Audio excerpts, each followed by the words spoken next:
Hi, Sean Stepinski at the Habegger Corporation.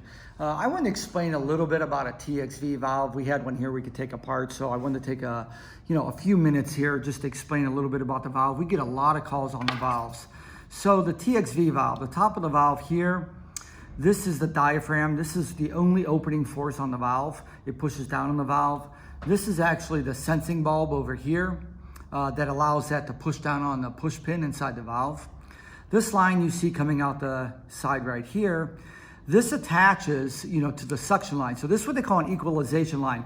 This line is not to equalize pressure in an off cycle. I think a lot of guys think that, but it does not. It is to equalize pressure across the coil when the coil has a large pressure drop. Because what happens is, the pressure that's in the evaporator coil is against the valve. So that's where it's measuring its pressure, but it's measuring the temperature on the outlet side of the coil. So there, a lot of the coils have a pressure drop. This allows a little bit of refrigerant to bleed through, so it equalizes the inlet pressure to the outlet pressure. So the diaphragm on the top, this bulb has a charge in it. And if you unscrew this, so I could show you here a little bit. As that bulb presses down with the charge in here, it'll allow that diaphragm to move up and down. That pushes on this push pin. So that's the opening force pushing down on the valve. If I turn the valve over, I'm going to show you inside here, a closing force. There are two closing forces. One of them is the superheat spring. I'm going to show it to you. That's the superheat spring. Has a little pin in here too, like that. Okay. So the spring is trying to push on that push rod this way, and the diaphragm is trying to push it that way. It's in and out, see? So the diaphragm's pushing here, then the spring's pushing on this side to regulate it.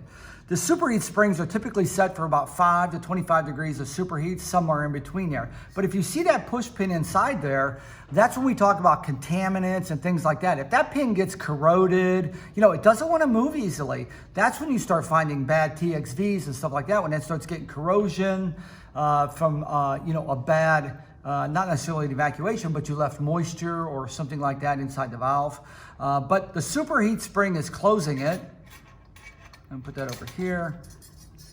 The diaphragm head is what's trying to open it, and the other closing force is the pressure in the evaporator, because as you're trying to push refrigerant into the evaporator, the pressure that's in the evaporator is slowing it down, right? You got to push against it. So two closing forces, the superheat spring, which is set between 5 and 25 degrees of superheat, the pressure that's inside the coil.